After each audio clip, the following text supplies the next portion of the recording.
Centaur, your kind of company.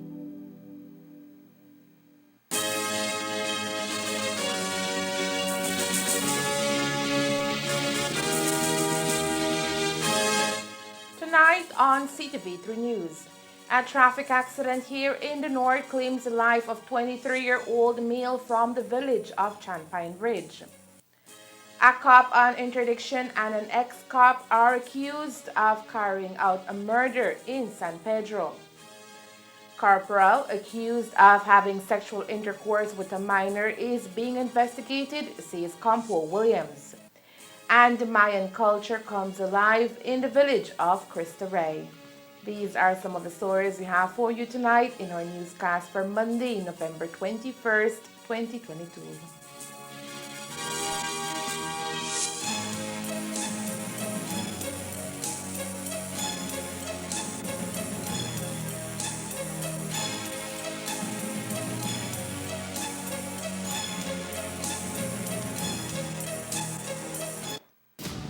Ever since I was a kid, I dreamt of going to Mars. You can keep my dream alive. Come with me. You cannot, under any circumstances, leave my room, okay? Only for 35 days.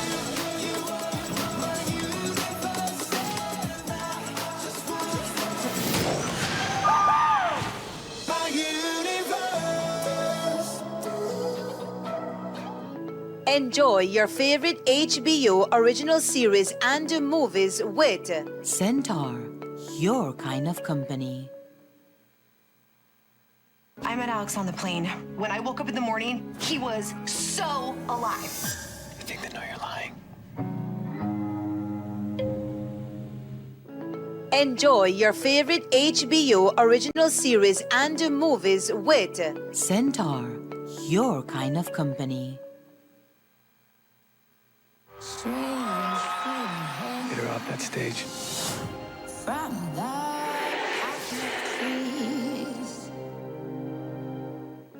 Enjoy your favorite HBO original series and movies with Centaur, your kind of company.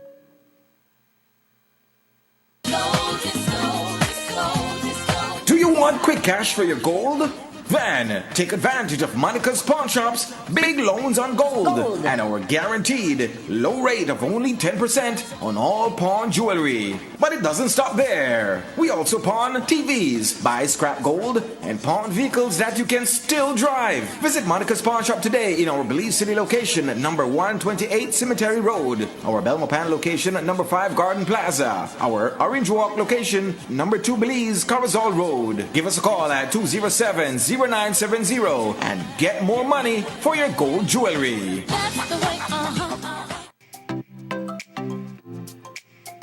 Everyone, including our elderly, needs to stay connected with their loved ones. With Smart's Golden Citizen broadband program, senior citizens can sign up for 10 megabytes of unlimited internet at a low monthly cost of $25. Citizens over 65 can sign up with a valid ID and receive free installation plus 1 month free on selected broadband plans. Visit a Smart showroom near you for more information on how you can enjoy Smart's Golden Citizen broadband program. Smart, bringing people together. Centaur, your kind of company. The Qatar 2022 World Cup is approaching. Start date November 20. Live the emotion of each match. This man is absolutely mainline to pure footballing magic. Each great goal. Again, the medicine man arrives. And each play. Watch this hesitation right there. 3 players inside a telephone box, and he don't care. Through Centaur. Subscribe now.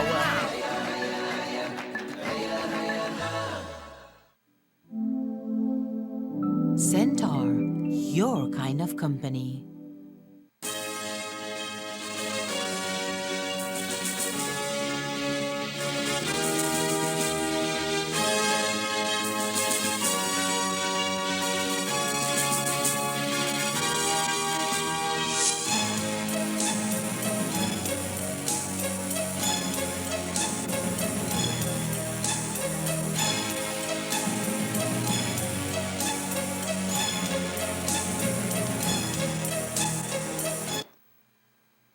Good evening with your news. Also simulcast on Fiesta FM 106.7. I am Joanna Rodriguez. A 23-year-old male from the village of Champagne Ridge in Orange Walk lost his life over the weekend after he was involved in a road traffic accident near the San Esteban roundabout in Orange Walk. Today we visited his distraught family, who told us Paul Vasquez was looking forward to becoming a welder, but death came knocking. Elmer Cornejo has the story. On Saturday morning, Eladio Kawich knew that something had gone terribly wrong after not being able to locate his son, whom he says would never go a night without making his family know that he was safe. However, little did Kawich know that he would receive a call on Saturday morning to be told that his 23-year-old son Paul Isaac Vasquez was dead. Vasquez had been involved in a road traffic accident the night before. Reports indicate the 23-year-old resident of August Pine Ridge in the Orange Walk district lost control of the motorcycle he was riding when reaching at the San Esteban roundabout. Supuestamente, nosotros conseguimos una llamada de mi nuera, que su hija, hermana de ella llamó a su phone de él y después les contestó que acaban de encontrar su cuerpo de él. Está muerto. Reports indicate that Vasquez died on impact. It is still unclear what went wrong and whether or not another vehicle was involved. A shocked Kawich says the family is still awaiting the results of the post-mortem examination in hopes of finding answers to many questions. For one, he knows very well his son would not travel in the area of the roundabout. Lo que pasó es que él es una persona, salió de su trabajo, no sabemos el motivo por qué se fue hasta donde acabó su accidente. Él toda la noche, su mamá pasó llamándole, mandándole mensajes en su teléfono, texto le mandaba, llamadas, y él no le contestó a su mamá. Y él es una persona que no importa si porque él tomaba, no importa si está tomando, él le contestaba a su mamá. Y esa noche fue una noche larga porque su mamá llame. Yo me acosté, me descansé, me dormí. Ella levantó, llamando, agarra el teléfono y llama a su hijo, me habla. Me decía, amor, mi hijo no regresaba, mi hijo no llegaba a la casa. Vasquez was enrolled at the IT vet in Orange Walk as he looked forward to becoming a certified welder. Mi hijo fue un muchacho así amoroso. Sí, no lo voy a mentir, tiene su carácter, pero a través de su carácter, si él te hace algo, él no va a durar, él va a venir contigo. Te pide disculpas o te pide perdón que hiciste, que te hizo. Él es un padre de familia, él es su baby. El poco tiempo que Dios le dio la vida, que pase con él. Para mí, él fue un buen padre para su hijo. Es un ejemplar. Él no quedaba aquí, él no empezó con nosotros aquí con mi señora, pero se fue a donde su mujer venía en la Gaspar Range. Ahí vivían, tiene como tal vez ni un año tienen que se fueron ahí. Él venía lunes yo no trabajo, traía a mi nietecito, yo que pase el día conmigo. Su propósito de él era acabar quería tener su título, porque él tenía la pasión a la soldadura. Le gustaba ese trabajo.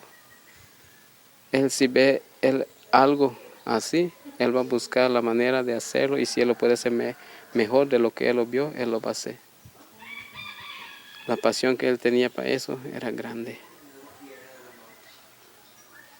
Y lo que él, este año, su propósito de él vino con nosotros, conmigo y su mamá, nos dijo, Dad, ma, yo quiero acabar mi estudio, quiero conseguir mi certificado, licencia para soldar, porque tengo grandes planes este año que viene. Tenía su compañero de trabajo que hacían trabajos extras después del trabajo. Le iba bien. Su pasión de él me gustaba. Paul Isaac Vasquez leaves behind a 2-year-old child who is not ready to let go.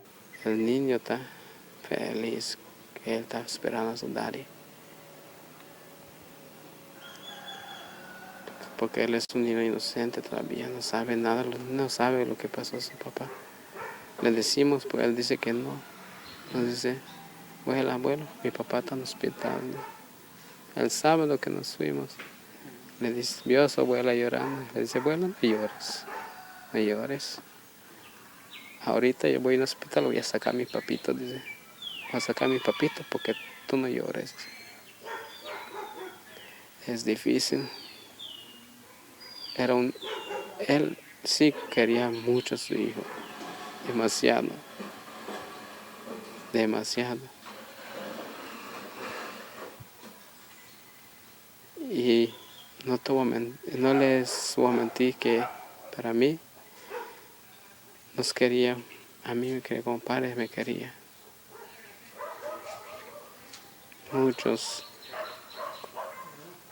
Mucho me quería él y la verdad yo no era su papá biológico, pero yo lo crecí y eso es lo que más me duele, porque yo lo miré jugando, andando, corriendo, hacía travesuras, yo lo regañaba. El dolor que yo siento ahorita como padre es duro y yo la verdad no quisiera que si en este mundo pudiéramos vivir en paz sin que haya un accidente, feliz, porque no me gustaría ver a un padre pasar el dolor que ahorita estoy pasando. When we visited the site of the accident, the cosmetic pieces of a shattered motorcycle were scattered all over, evidence that an accident had occurred prior. We also noticed that the area is dimly lit and lacks proper signage. Elmer Cornejo, CTV3 News. A church service in memory of the 23-year-old is scheduled for tonight at the family's residence in the village of Champine Ridge. And while Vasquez's family searches for answers, police say the 23-year-old lost control of his motorcycle and that led to his untimely death. Upon the arrival, they saw Paul Vasquez, 23 years, with injuries. He was taken to the Northern Regional, where he was pronounced dead on arrival. Investigation is that he was on a motorcycle which was found at the scene, and he collided into an object in that area, causing his fatal injuries. Okay. Any explanation as to the cause of the accident itself, sir? The information that we gathered, and also from the scene, that he lost control of the motorcycle. A corporal attached to the Orange Walk Police Formation remains under investigation after being accused of having unlawful sexual intercourse with a minor student who, as we told you on Friday, is allegedly a police cadet under his tutelage. While the incident happened about a month ago, we understand the mother of the child recently reported it to police. She, however, according to reports, is being pressured to withdraw the matter. The case, though, has been handed over to Social Services, the department who is now investigating the incident. Today, when questioned about the case, Commissioner of Police Chester Williams told the media he will not tolerate the intimidation of any complainant to protect a cop. I don't know where that could be coming from. I know that yes, there is such accusation, and my instruction to Commander PSB, as well as the officer commanding Corozal, is to make sure that we do all the necessary investigation to ascertain if in fact the allegations are true. I am not going to say that it is not true because I was not there. And when it comes to incidents that involved abuse against women or children, I would never ever countenance such behavior. From what I was briefed subsequent to my instructions is that there were many inconsistencies and they were reluctant on the part of the complainant to give certain information. I will check again today to see if there have been any progress with the investigation. I trust and hope that what you're saying is not true. Because if in fact there is pressure from any police to the family for them to back off, that I will not tolerate. That certainly is tantamount to perverting the course of justice or tampering with witness. It's a criminal offense, and police officers should know that. On Friday, we were told that after the Human Services Department wraps up its investigation, the file will be sent to the Office of the Director of Public Prosecution for further directives. CTV3 News understands the corporal was only removed from community policing and is still working in relief as he is yet to be charged. There was a second road traffic accident here in the north that occurred over the weekend, this time in the vicinity of San Jose Village in Orange Walk. Information reaching us is that the driver of this SUV was traveling towards Corozal when he lost control of the vehicle and crashed. Fortunately, there were no fatalities reported. The driver was traveling alone. The vehicle sustained several damages. Drivers are reminded that along the entire stretch from the entrance of Traub Farm Village in Orange Walk until the exit of Ranchita Village in the Corozal district, there are works being carried out on the highway. You were asked to exercise extreme caution. At Cabinet's regular session last Tuesday, Cabinet approved for the Ministry of National Defense and Border Security to conduct necessary repairs and improvements to the forward operating base facility at the mouth of the Sarstoon River. Today, CEO in the Ministry of Defense and Border Security, Dario Tapia, told the media the exact cost of the repairs is not yet known. Cabinet did approve when they met on Tuesday for us to repair the Sarstoon OP.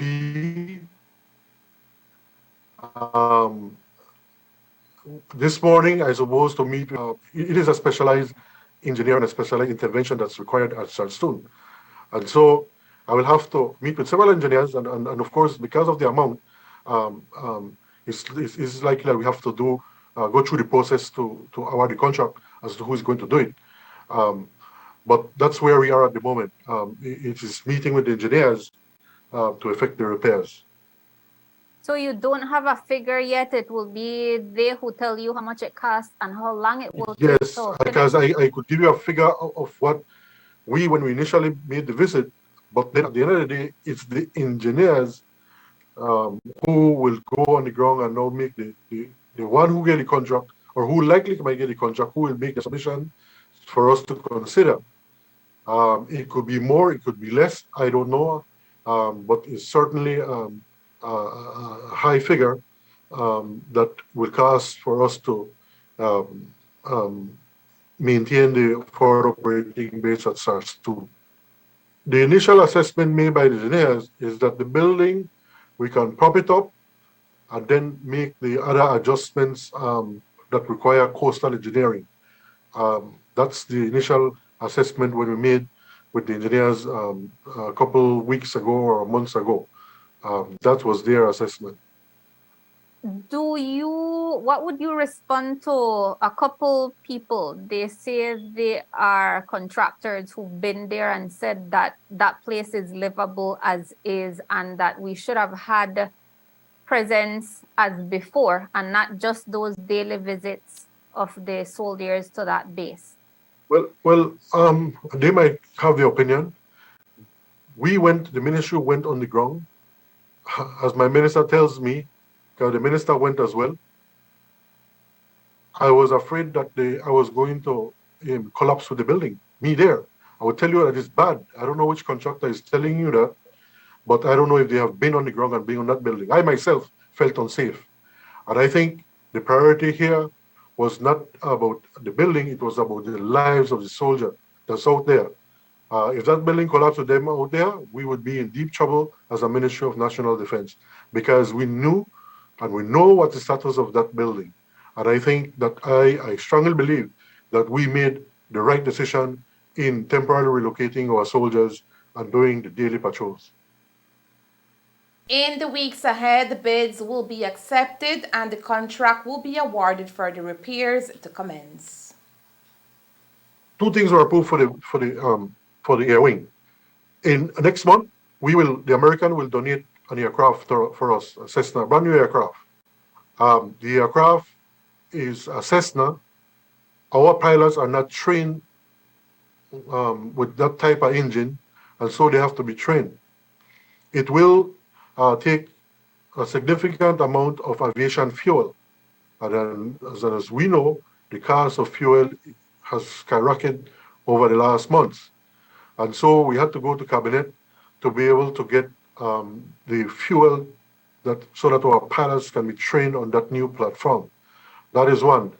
The other one that cabinet approved is the insurance for 3 aircraft. The new one, the Defender, and the helicopter. Before we're able to fly. If we don't have the insurance, it will not be able to fly because something will happen on the ground or wherever, then they will not be covered in the insurance. Similar to any vehicle, you can't operate it without an insurance. And so Cabinet did approve, I believe it's almost $500,000 beliefs for the insurance for those aircraft. And in addition, almost $400,000 for the aviation fuel to train our pilots on the new platform that we will acquire from the U.S. Tapia says that when the new Cessna is received, more aviation fuel will be needed.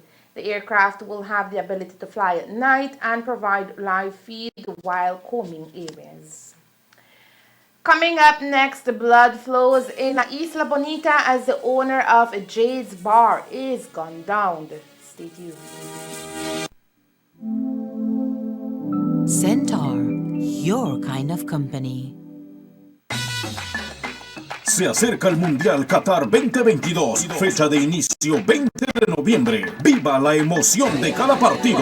Le quiere hacer un puente al portero, pero este no se deja. ¡Qué leñazo, señores! De cada golazo. Y de cada jugada. Y se reanuda el juego con un bote tuya, mía, tenla, te la presto, dámela. A través de Centaur. Suscríbase ahora.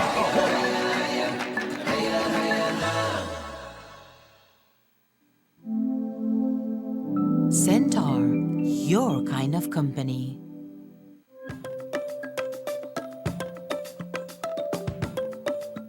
What is Amnesty 2022? An opportunity for undocumented immigrants living in Belize. Belize wants to help you to live freely and continue contributing to those communities you and your family now call home by offering a pathway to permanent residency. Why should you apply? In doing so, you remove barriers and reduce the difficulties faced living as an undocumented immigrant. Applying is easy. Go online to www.immigration.gov.bz for more information. Find out if you qualify, how to apply, what documents you need, and how to book your appointment. Be prepared. The registration period will be from the 2nd of August to the 30th of November 2022. Belize Amnesty 2022. Let's continue to build Belize together.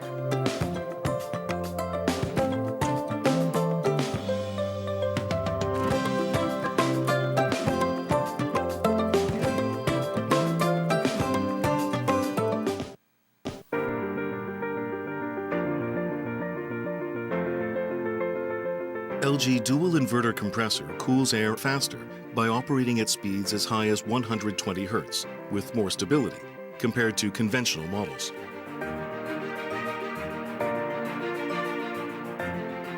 It also saves up to 70% more energy by operating at speeds as low as 10 Hz with more stability.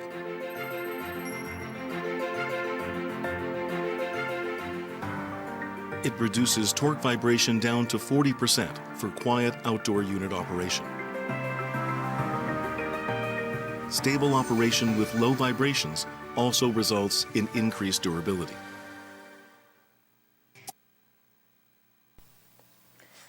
La Isla Bonita was the site of a robbery turned murder over the weekend. The culprits, two men who pledged to uphold the law back in the day, one a police officer on interdiction, the other an ex-policeman. In fact, the officer on interdiction had a job at Jade Bar in the DFC area. He had been hired for security purposes. Nonetheless, before sunrise on Saturday morning, gunshots rang out at the entrance of the Escalante subdivision south of San Pedro town. Reports indicate that San Pedro Jade Bar's owner, 43-year-old Elvis Raul Polanco, and his common-law wife, Tomasa Evelia Velasco Garcia, were on their way home on a golf cart. However, as they took a turn into the entrance of the Escalante subdivision area, they were shot twice by a male person who wore a red shirt over his face in an attempt to conceal his identity. Polanco jumped off the golf cart and the gunman then ran to Garcia, snatching her purse that contained $12,000 in cash. As have been reported, is that there was this robbery murder in San Pedro that took place Friday night. The suspects in this particular incident, one is a police officer who is on interdiction, and the other is an ex-police officer who had been dismissed months ago. In respect to the officer who is on interdiction, he was hired by the proprietor of that establishment as his security.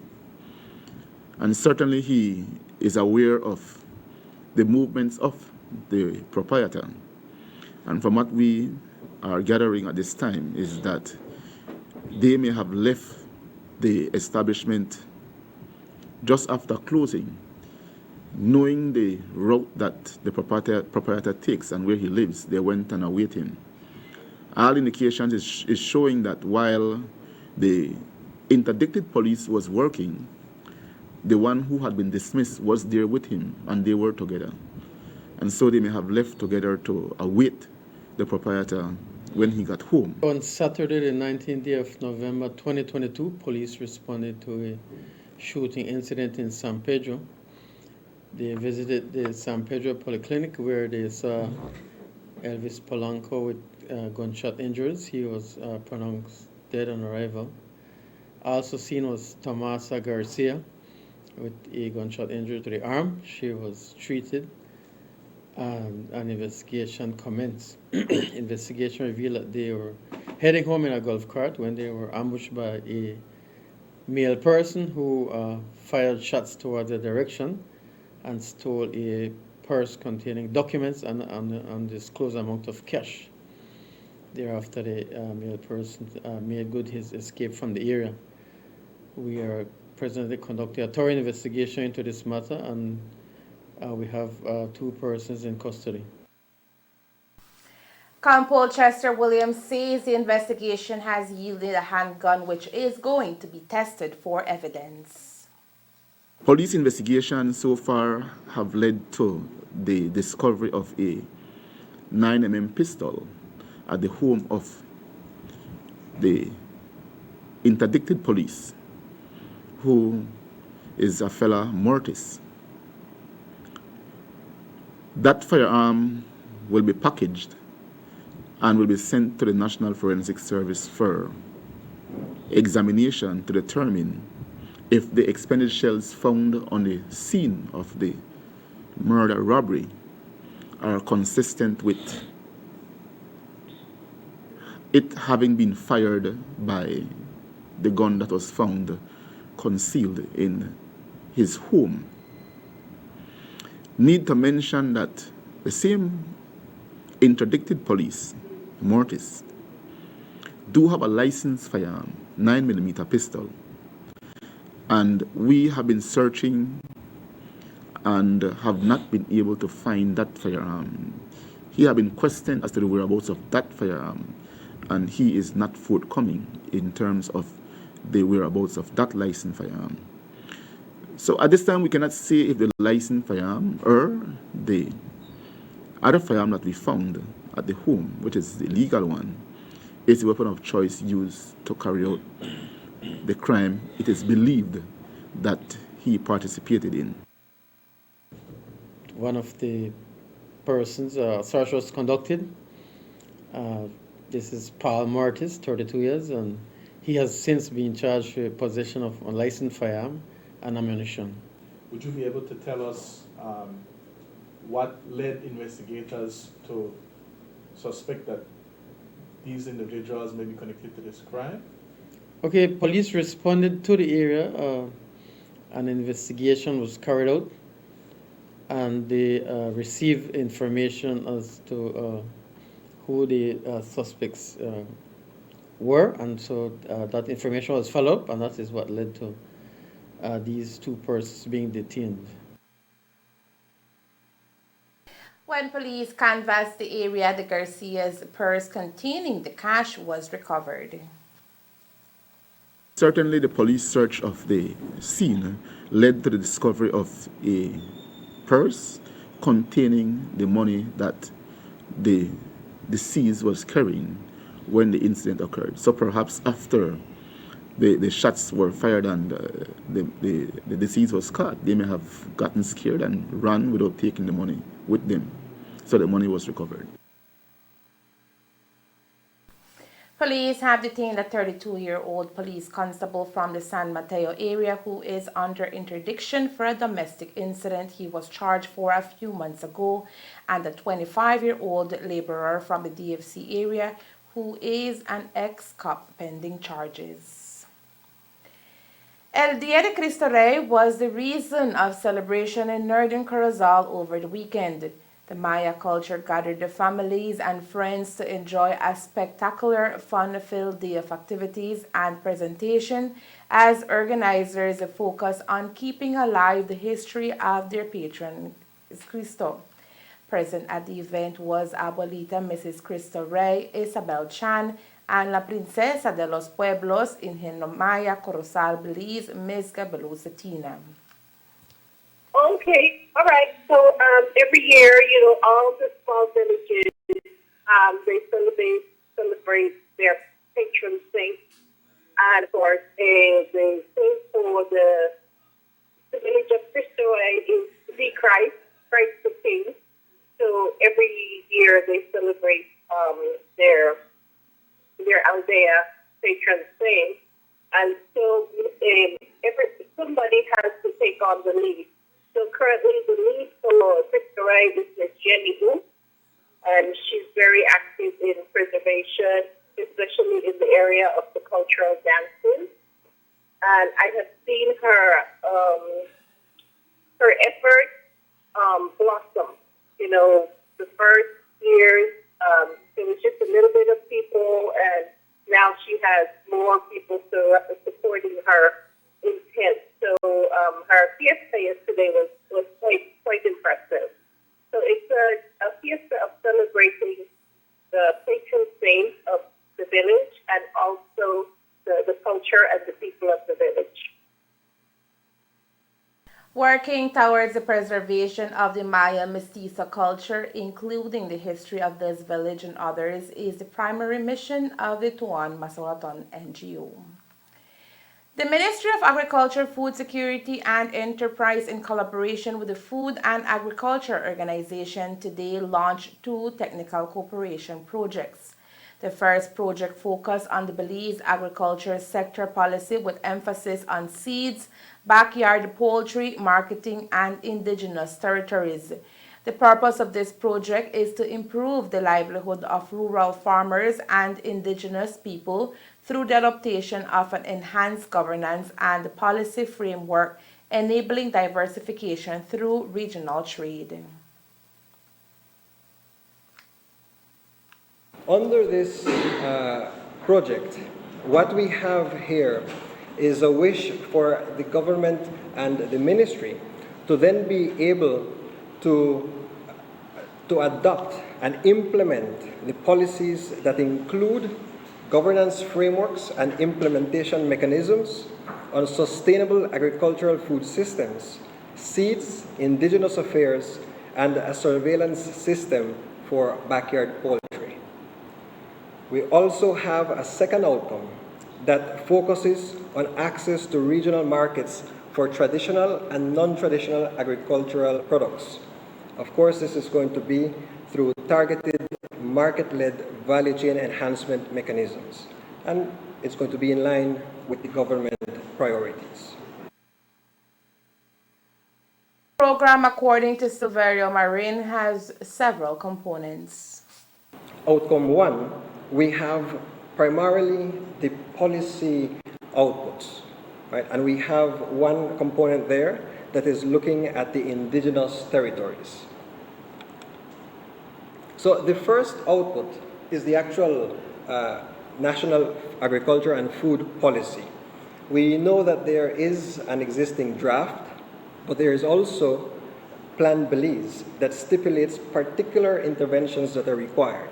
And so the expectation is that we're going to be able to merge these 2 documents and also the post-pandemic issues that have arisen and strategize to be able to deliver a prosperous agricultural sector in the years to come. So under this particular output, we have 3 primary deliverables. The first one, of course, is going to be the validated policy. So we expect to be able to meet with the different stakeholders and to have a document that will be ready to present to the legislature. We also will have a resource mobilization and implementation plan. And from this plan, we are also going to come up with a funding strategy to fund some of the particular priority areas of the policy. Then output 2 speaks on seed policy.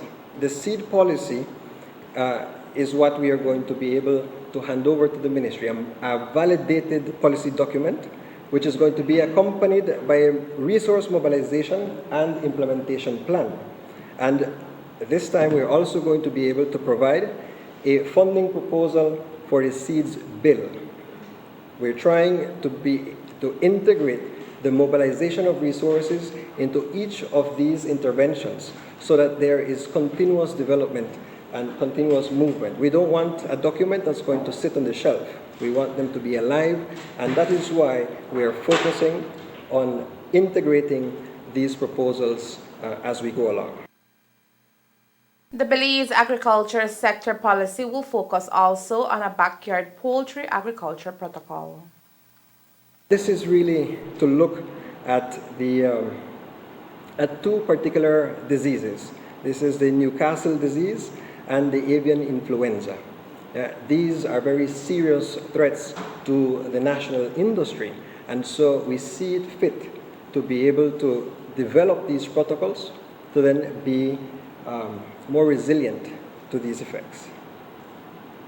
Under this component, we are going to be delivering the protocol itself, but we are also going to accompany this with a pilot. We're going to have training for about 80 stakeholders and this is going to include from both the private and the public sector. We're going to have a vaccination campaign for the communities that are beneficiaries, and we're going to have a national rollout strategy and implementation plan. And of course, again, similar to the other components, we expect to have a funding proposal being developed with one of the key priorities that would have been identified. The second project will focus on the digital agricultural services for a sustainable and inclusive agri-food system and value chain. The purpose of this project is for sustainable, efficient, and inclusive agri-food systems and agricultural value chains to achieve prosperous rural societies. Present at the launching was Minister Honorable Hossein Mai, FAO representative for Jamaica, the Bahamas, and Belize, Dr. Crispin Moreira, Chief Executive Officer Servulo Baiza, Chief Agriculture Officer Dr. Victoriano Pascual, and other senior agricultural staff. 3 Belizeans recently completed a 3-month Mandarin training project coordinated by Taiwan International Cooperation and Development Fund, Taiwan ICDF. Ishmael Nicholson, Jasmine Kajwon, and Camelia Chow completed the Mandarin project on Friday, November 18th, according to the Embassy of Belize in Taiwan. Besides attending Mandarin classes at Ming Chuan University from Monday to Friday, the participants visited local enterprises such as TSMC Museum of Innovation, Taipei Rapid Transit Corporation, Cycling Culture Museum, and Yes Health iFarm, said the Embassy of Belize in Taiwan. The Belize Embassy congratulated the 3 participants who also had an opportunity to learn about Taiwanese culture and visit several places in Taiwan. And that's the news. We invite you to join us for another newscast on Tuesday, November 22nd here on CTV3 and Fiesta FM 106.7. Remember that to read the text version of the news, you can visit our website at CTV3BelizeNews.com. You can also log on to our Facebook page for current stories at Facebook.com/CTV3BelizeNews or our YouTube channel at CTV3NewsBZ. Remember to wash your hands and remain safe. From all of us here at CTV3 News, thank you for watching and listening. Good night.